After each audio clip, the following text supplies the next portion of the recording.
So hello everyone, Himachal योद्धा classes में आपका स्वागत है। तो हम कर रहे थे एमपी पुलिस का मैथ। हमने जो है 3 टॉपिक कर लिए हैं, यानी क्या, रैशनल, रिलेशनल नंबर, प्रोबेबिलिटी और चाल, समय और दूरी का। चौथा हमने शुरू किया था टॉपिक क्या, क्षेत्रफल, यानी 2D वाला जो टॉपिक हमने शुरू किया था उसके अच्छे अच्छे सवाल हमने कर लिए थे। पहले फॉर्मूले इनके कर लिए थे, याद कर लिए थे। उसके बाद जो है हमने त्रिभुज वाला टॉपिक, जितने क्वेश्चन बन सकते थे, समचतुर्भुज से जितने क्वेश्चन बन सकते थे वो मैंने आपको करवाए। उसके बाद हमने आयत वाले क्वेश्चन किए। उसके बाद अब हम वर्ग वाले क्वेश्चन कर रहे थे। आगे हमारे टॉपिक से अच्छे अच्छे सवाल करने की कोशिश करेंगे, ताकि क्षेत्र मित्र से जितने भी सवाल आपको आए वो आपको इस क्लास से फंसे। सही है, देखते हैं आज की क्लास कहां कहां से हमने क्वेश्चन उठाए और कौन से प्रीवियस ईयर क्वेश्चन आए हुए हैं। हम देखते हैं अब सवालों को। सही है, करने की कोशिश कीजिए, प्रॉपर नोट्स बनाइए, आपके काम आएंगे बाद में जब टेस्ट आएगा, रिटर्न आएगा एमपी पुलिस का।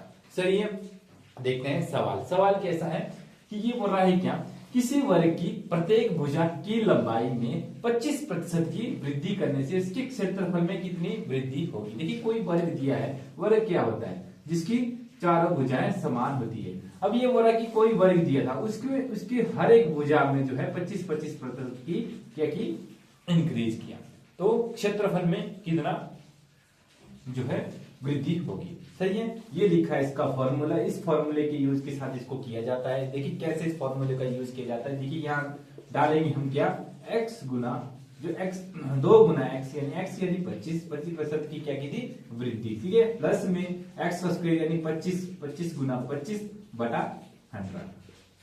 सही है, इस प्रकार इस फॉर्मूले में डालेंगे। उसके बाद ये किया मैंने गुना, और 25 गुना करके हो गया क्या 625 बटा 100।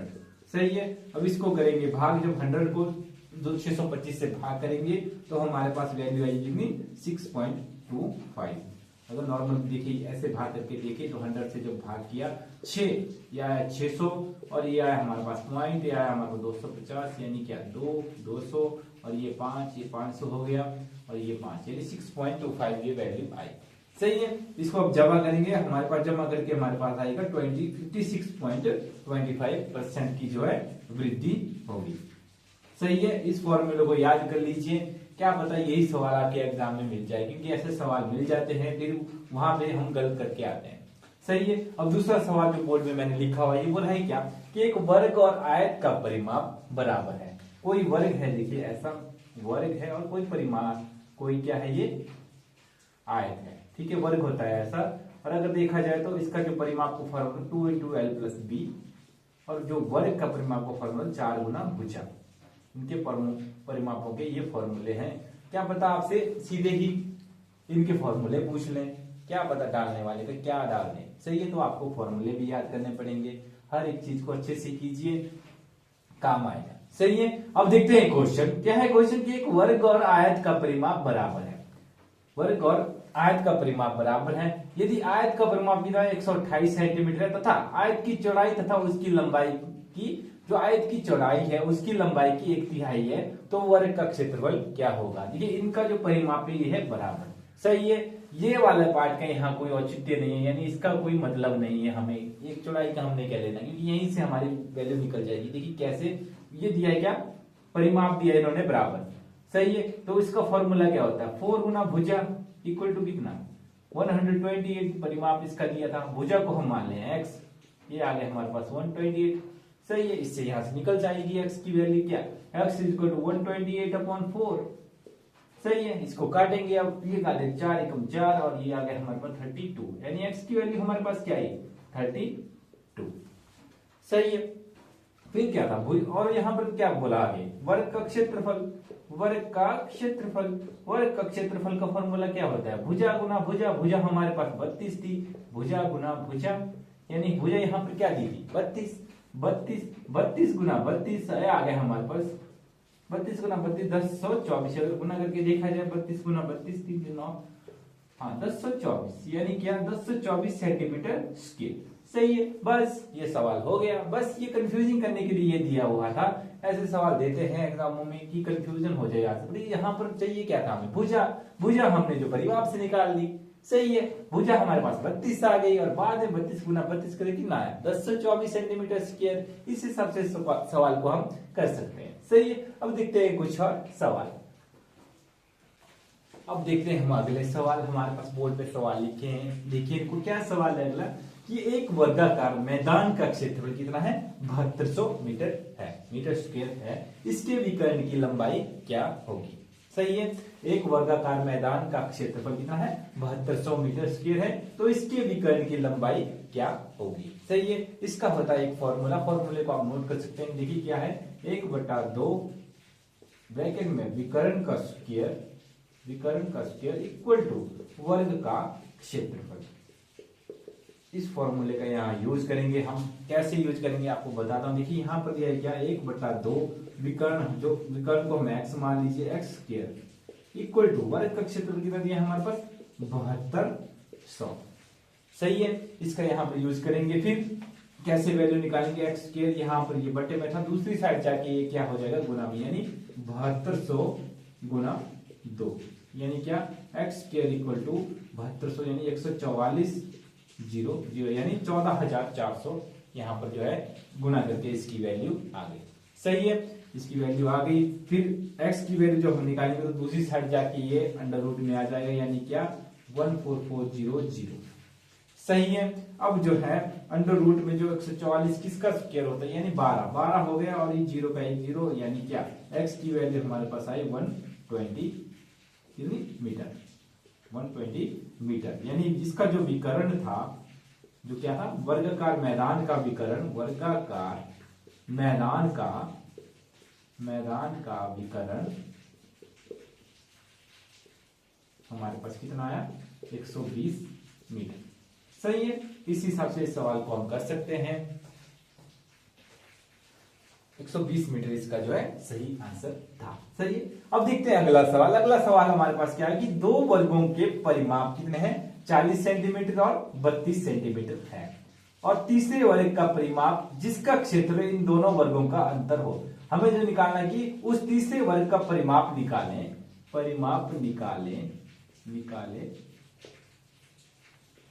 जिसका क्षेत्रफल इन दोनों वर्गों का अंतर हो। जैसे इस सवाल को कैसे करेंगे, देखिए यहां पर दिया है विकर्ण, दो परिमाप, देखिए निकालेंगे हम क्या, पहले वर्ग का परिमाप कितना दिया है हमारे पास, 40 सेंटीमीटर, 40। अब हो रहा है क्या कि दूसरे वर्ग का परिमाप कितना दिया है हमारे पास, 32 सेंटीमीटर। सही है, ये क्यों लिया मैंने, क्योंकि इससे निकालेंगे हम भुजा, क्योंकि हमें चाहिए क्षेत्रफल यहां पर, तो हमें निकालनी है भुजा। तो पहले वर्ग की भुजा, सही है, पहले वर्ग की भुजा कैसे निकालेंगे, हमारे पास ये परिमाप, यानी क्या, 4a इक्वल टू 40 पहले वर्ग के लिए, क्योंकि जो परिमाप हमारे पास होता है वो होता है क्या, 4a, यानी 4 गुना भुजा। तो हमारे पास आ गई वैल्यू क्या, a इक्वल टू 40/4, यानी 4 ये आया हमारे पास, ये पहले वर्ग की भुजा हमारे पास क्या आ गई, 10। सही है, अब देखेंगे क्या, दूसरे वर्ग की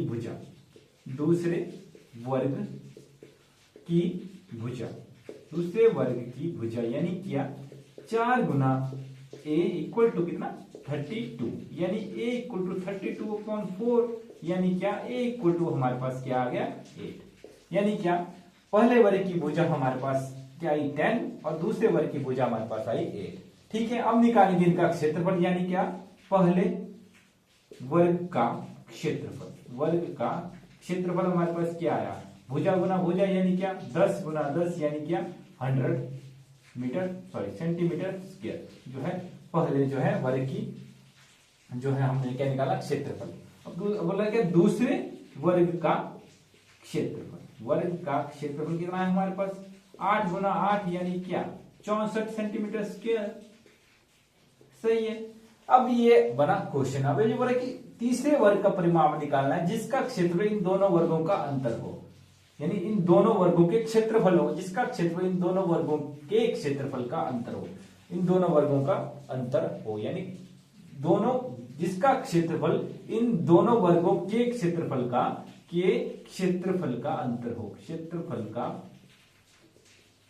अंतर हो, यानी क्या, हमें निकालना है क्या, इनका अंतर। ठीक है, इनका अंतर निकालेंगे क्या, 100 - 64, यानी 36 जो है हमारे पास सेंटीमीटर स्क्वायर जो है, जो तीसरे वर्ग का क्षेत्रफल आया, यानी क्या, तीसरे वर्ग का क्षेत्रफल, ठीक है, वर्ग का क्षेत्रफल यानी क्या, 36 सेंटीमीटर स्क्वायर। अब यहां से हमें भुजा निकाल लेंगे, यानी क्या, तीसरे वर्ग की भुजा, तीसरे वर्ग की भुजा क्या आएगी हमारे पास, क्योंकि भुजा गुना भुजा दिया था, यानी क्या, ए स्क्वायर इक्वल टू 36, यानी ए हमारे पास √36 और ए हमारे पास क्या आ गया, 6। सही है। अब निकालेंगे हम तीसरे वर्ग का परिमाप, तीसरे वर्ग का परिमाप, तीसरे वर्ग का परिमाप यानी क्या, 4 गुना 6 यानी 24 सेंटीमीटर जो है तीसरे वर्ग का क्या है यहाँ पर परिमाप आया। सही है, अच्छा सवाल था, घुमा फिरा के ये सवाल था। पहले हमें जो है सभी का जो है क्या निकालना पड़ती, भुजा निकालनी पड़ती, उनका स्क्वायर निकालना पड़ता, यानी वर्ग निकालना, उनका क्षेत्रफल निकालना पड़ना था। उसके बाद घुमा फिरा के जो हम तीसरे को निकाल देते हैं। एक बार फिर से देखते हैं कि क्या था यह सवाल, कि पहले वर्ग का परिमाप यहाँ लिया हमने 40, लिया नहीं दिया था 40, दूसरे वर्ग का परिमाप यहाँ पर क्या था 32, फिर यहाँ पर बोल रहा है कि क्या, कि तीसरा कोई वर्ग था जो इसका, जिसका जो क्षेत्रफल था, इन दोनों क्षेत्रफल का क्या था, अंतर था। तो इसके लिए हमें इन दोनों वर्गों की भुजा चाहिए थी, क्योंकि भुजा होगी तभी तो क्षेत्रफल निकलेगा। सही है, तो फिर हमने जो है फॉर्मूले का यूज करके इन दोनों की भुजा निकाली, जो हमारे पास आई 10 और 8। ठीक है, फिर किया उनका क्षेत्रफल निकाला, जो हमारे पास 100 और 64 आया। फिर हमने माइनस किया, जो हमारे पास आया 36 सेंटीमीटर स्क्वायर, वो आया तीसरे वर्ग का क्षेत्रफल। ठीक है, जो आया 36 के बराबर। उसके बाद हमने ए स्क्वायर इक्वल 36, क्योंकि हमारे पास भुजा गुना भुजा होता है स्क्वायर, जिससे हमने ए की वैल्यू निकाली। फिर लास्ट में जाकर हमने परिमाप निकाला, यानी क्या, 4 गुना 6 यानी 24 सेंटीमीटर जो है इसका परिमाप आया। सही सवाल था, ऐसे सवाल पेपरों में आते हैं। अब देखते हैं कुछ और वृत्त वाले क्वेश्चनों पर। हमने आयत वाले क्वेश्चन कर दिए, त्रिभुज वाले क्वेश्चन कर दिए, और हमने जो अभी वर्ग वाले क्वेश्चन भी समाप्त कर लिए। अब आते हैं वृत्त वाले क्वेश्चन, 2D वाले हम क्वेश्चन कर रहे हैं, फिर हम 3D पर आएंगे, हर क्वेश्चन को अच्छे से करेंगे। मेरे पे यकीन रखिए और प्रॉपर नोट्स बनाइए। सही है, आपके बहुत काम आएंगे। देखिए ये बोल रहा है क्या, कि एक वृत्त की त्रिज्या कितनी है, 14 मीटर है, तो इसकी परिधि क्या होगी। सही है, एक बार फिर से बोलता हूं, क्या, एक वृत्त की त्रिज्या 14 मीटर है, तो इसकी क्या परिधि क्या होगी। देखिए वृत्त का जो परिधि होती है वो होती है क्या, 2πr, यानी क्या, वृत्त की परिधि का जो फॉर्मूला होता है वो होता है हमारे पास क्या, 2πr। और जो वृत्त का क्षेत्रफल है, वृत्त का जो क्षेत्रफल है उसका जो हमारे पास वृत्त का जो क्षेत्रफल है वो, उसका जो क्षेत्रफल का जो फॉर्मूला होता है वो होता है हमारे पास क्या, πr²। सही है, इनको याद कर लीजिए, आपके काम आएंगे। सही है, तो यहाँ पर सिंपल पूछा है कि वृत्त की त्रिज्या हमारे पास क्या दी है, 2 गुना जो पाई होता है उसकी वैल्यू होती है क्या, 22/7 या क्या 3.14, जो इसकी वैल्यू होती है पाई की। सही है, यानी क्या, 2 गुना 22/7 गुना परिधि, यानी क्या त्रिज्या दी है हमारे पास 14, बस इसको काटेंगे 7 एकम 7, 7 2 14, और गुना करके हमारे पास क्या है, 2 गुना 22 2 क्या होता है 44, यानी क्या 44 2 होगा 88 क्या सेंटीमीटर। यानी क्या, वृत्त की परिधि यहाँ पर क्या आई, वृत्त की परिधि हमारे पास आई 48 मीटर, यानी क्या वृत्त की परिधि हमारे पास आई क्या, 48 मीटर। सही है, इसी हिसाब से इन सवालों को हम करते हैं। अगला सवाल बोर्ड पे जो दिया है हमारे पास क्या दिया है, कि यदि दो वृत्तों के क्षेत्रफल का अनुपात, यदि 2 वृत्तों के क्षेत्रफल का अनुपात कितना है, 4:1 है, तो उनकी त्रिज्या का अनुपात क्या होगा। सही, इसको कैसे करेंगे, देखिए पहले वृत्त मान लीजिए कि क्या, वृत्त का जो क्षेत्रफल होता है क्या, πr², यानी πr1², क्योंकि हमने निकालनी है त्रिज्या। सही है, दूसरे वाले का क्या हो रहा है, πr2²। ठीक है, ये दिया हमारे पास क्या, 4:1 के बराबर। यहां से हमने क्या निकालनी है, r मतलब त्रिज्या की जो वैल्यू यहां से हमने निकालनी है। देखिए कैसे निकालेंगे, ये पाई से पाई कैंसिल हो गया, यहाँ पर क्या था, r1² r2² इक्वल टू 4:1।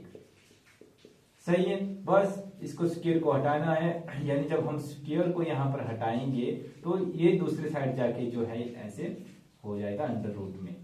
सही है। तो यानी क्या R1/R2 यानी क्या है हमारे पास रूट में 2 गुना 2 यानी 2 और 1 का रूट 1 यानी क्या यानी R1/R2 हमारे पास क्या आई 2:1 जो यहाँ पर जो है वैल्यू आई। सही है। इस हिसाब से इन सवालों को हम कर सकते हैं। वृत्त वाले सवाल मैंने अब शुरू किए हैं। हम देखते हैं कुछ और सवाल।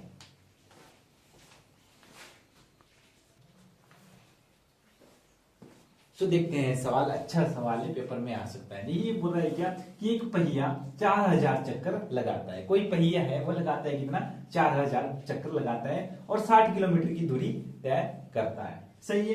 तो पहिए की त्रिज्या क्या होगी? इस सवाल को कैसे निकालेंगे? देखिए इसका जो एक फॉर्मूला होता है क्या होता है कि पहिए द्वारा तय की गई दूरी इक्वल टू पहिए की परिधि और जितने चक्र उसने लगाए हैं यानी कुल चक्र को मान लीजिए यहाँ पर n। ये इसका फॉर्मूला है। देखिए यहाँ पर क्या दिया है 60 किलोमीटर की दूरी उसने तय की यानी 60 गुना 1000 क्योंकि इसे हमें मीटर में बदलना पड़ेगा। सही है। आगे देखिए क्या हो रहा है कि दो पहिए की जो परिधि है 2 गुना 22/7 ये क्योंकि हमें निकालनी है त्रिज्या r यहाँ पर और n 4000 जो इसने चक्कर लगाए। ये बना हमारे पास एक टर्म। सही। अब इसको कैसे सॉल्व करेंगे? जब हम r निकालेंगे यहां पर क्या दिया है r इक्वल टू देखिए यहां पर दिया है क्या 60 गुना 1000 गुना 7 बटा 2 गुना 22 गुना 4000। सही है। अब यहां से हम r निकाल सकते हैं। देखिए ये 3 जीरो से 3 जीरो कट गया। उसके बाद क्या बचा मेरे पास? हमारे पास ये 2 से 1 ये हो गया 30 से ये कट गया और हमारे पास बचा क्या 30 गुना 7/22 यानी r इक्वल टू 3.15 3 7 21 यानी क्या? सही है कि गलत किया मैंने? हाँ सही है। 1000 से 1000 कट गया और 4000 से 4000 सही 4 भी यहाँ पर बचा हुआ था। यानी हमारे पास क्या थी वैल्यू r इक्वल टू 36